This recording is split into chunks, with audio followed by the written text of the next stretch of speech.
Dude, this is the last time I go bird watching. This is so boring, dude. Wait a second. Is that Mr. Robinson? With another guy? Oh my god, dude. Oh my god. His wife just got home. Oh, dude, he's upstairs with a dude and she has no clue. This is gonna be so good. Oh my god, yes. Oh my gosh, she's going upstairs. Oh, bird watching just got so good. Oh, yes. Oh, dude, she's freaking out. Dude, Mr. Robinson is so screwed. Wait, where'd she go?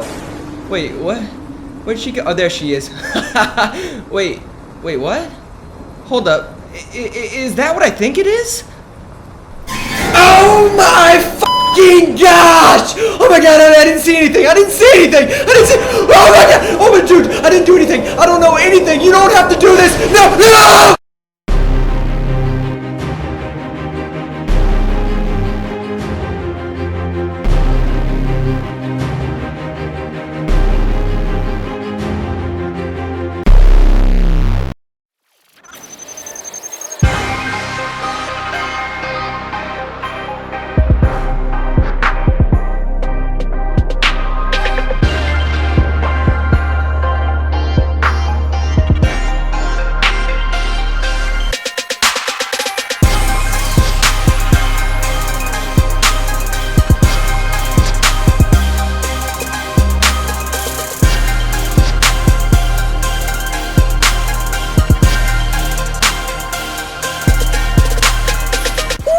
Lord have mercy, dude.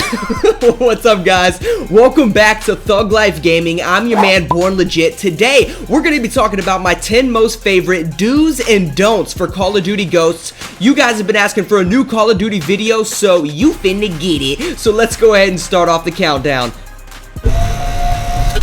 Number 10 is a tip you're going to want to do that I call follow the leader. Now, sometimes in a multiplayer match, the score might be really close. When this happens, pull up your scoreboard and identify the player that's in first place on the enemy team. Once you've done that, communicate back and forth with your teammates on where his position is at all times. Rack up as many kills as you can on him, and this will not only disrupt the enemy team's tactics, but will also prevent him from getting any of his kill streaks, which in turn might win you the match.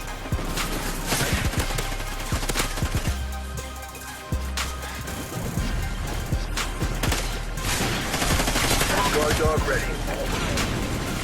Guard dog KIA. Good job. Report to command for debrief.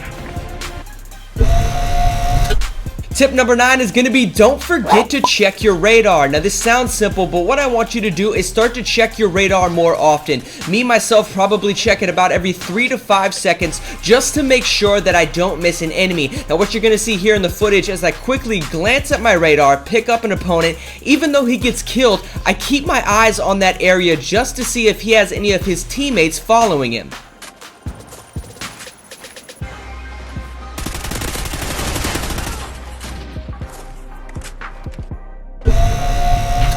Tip number 8 is for you guys out there that can't seem to find that one weapon that you really shine with and perform well with on a consistent basis. So what you're going to want to do is find your baby. That is, go through all of the weapons and select one that fits your playstyle. Are you more of a run and gunner? Then pick a submachine gun. If you're more of a slow-paced tactical person, then maybe you want to go with the assault rifle. Whatever the case may be, pick one weapon to play with on every single match. What you'll start noticing is all of your gameplay strategies and tactics will be molded and centered behind that gun, and over time you'll start finding those really good strategies that you perform well with on every map, and you'll get better and better. Your sentry gun is ready for deployment.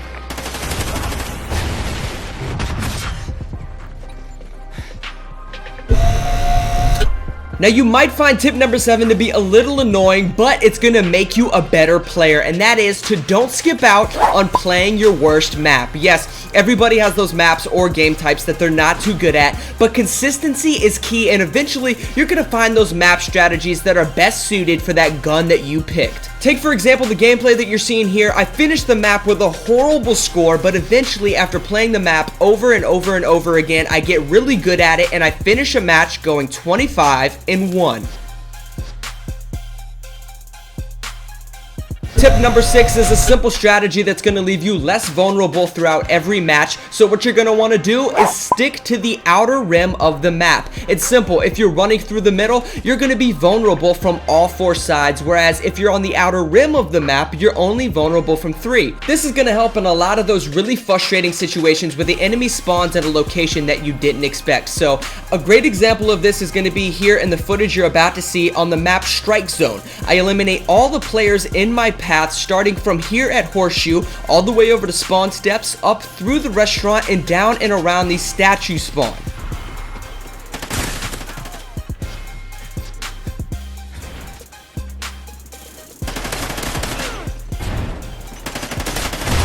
Guard dog ready.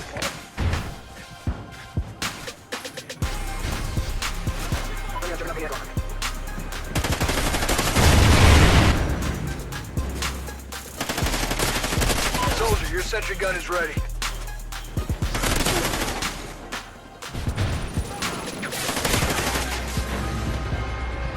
Mission accomplished. A good day's work. Tips number 5, 4, and 3 have to do with your IEDs and are going to pick you up some really quick yet easy kills. So for this tip, don't use all of your IEDs at the start of the match. Reserve one of them for a trick that I like to call the rat trap. All you need to do to pull this trick off is to unlock any type of lethal air support, because what does the enemy opponent do when you call them in? Well, they all make their way indoors to protect themselves. So with your remaining IEDs, set a trap for your enemy opponent by laying them in any type of high traffic building located near the middle of the map. MI-24 standing by. Friendly chopper inbound.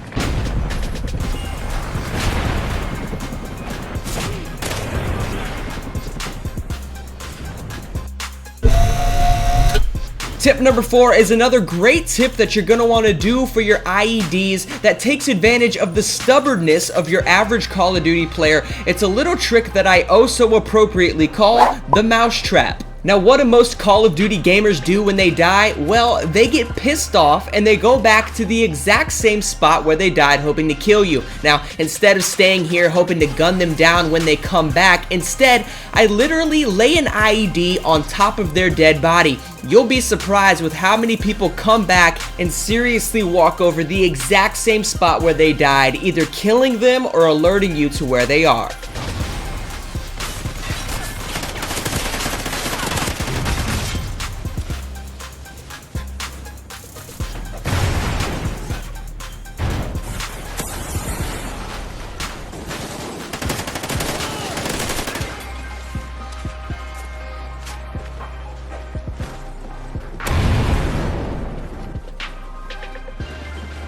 Guard dog ready.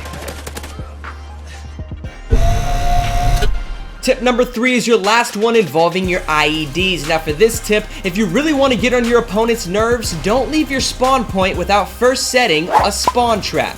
Now most people don't realize where you spawn at one point during the match, the enemy opponent will spawn at later on during the match. So right when you press that X button, look down at your feet, throw an IED, and as the spawn points change, so will your number of kills. Friendly chopper inbound.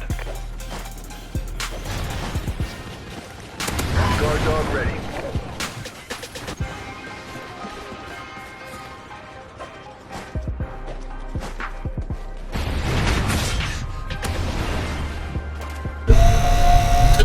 Tip number 2 is something you're going to want to do in order to get the advantage over your opponent in a gunfight. It's a little move that I like to call the juke out. Now sometimes in a multiplayer match, there's going to be some situations where your opponent sees you and actually will start shooting at you first. Now what I want you to do, if there's any cover near you, run behind the cover as if you're going to run completely around it. Once you're behind it, stop and come back around the exact same side that you came from initially, and you'll be surprised with how many opponents actually think you were going to run away. A great example of that is right here on Warhawk. As I'm sprinting towards the 18-wheeler, I notice the guy standing right next to the car. Now instead of engaging him and probably dying, I sprint towards the 18-wheeler as if I'm gonna run around it. I stop and come around the hood of the truck, and where is he? He's looking for me to come out on the other side.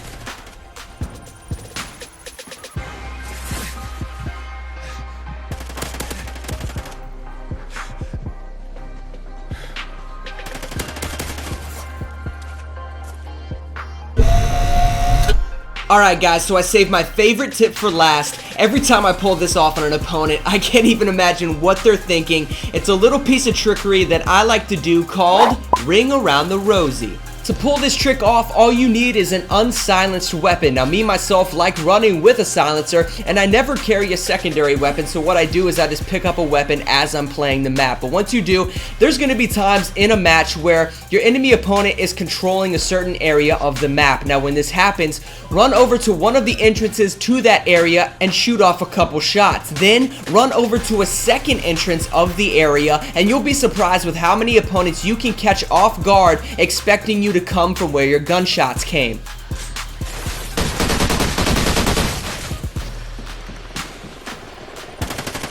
Enemy SATCOM spotted.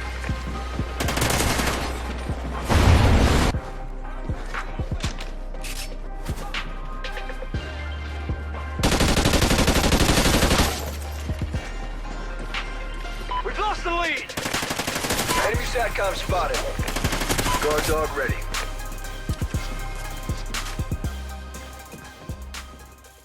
Alright guys, if you liked the video and you want to see more from Thug Lyfe Gaming, then comment below, click the thumbs up button, share the video with your friends, and if you haven't subscribed to this channel already, Alright, now, this week's comment spotlight goes to two different people.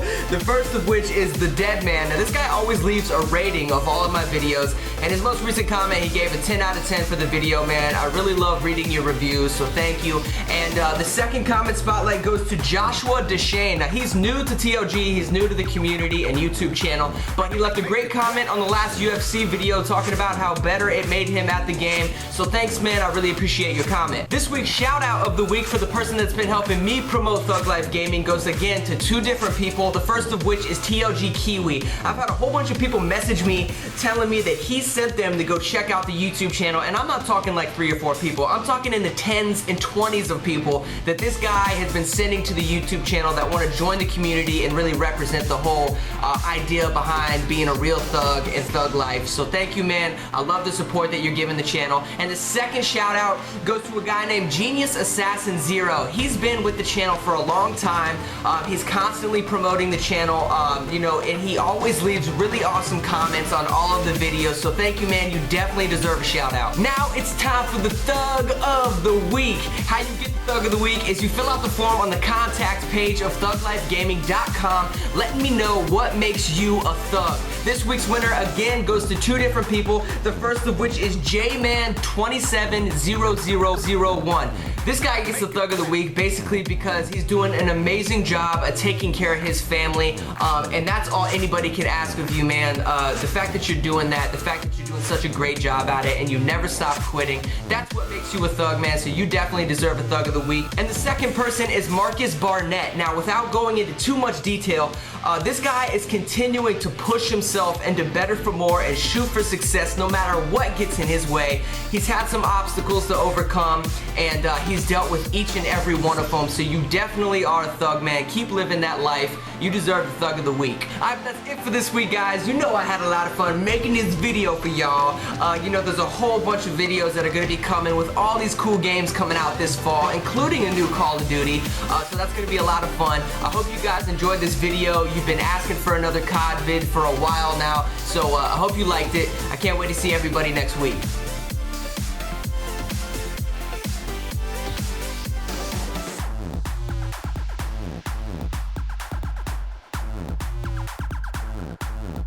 Make a clap.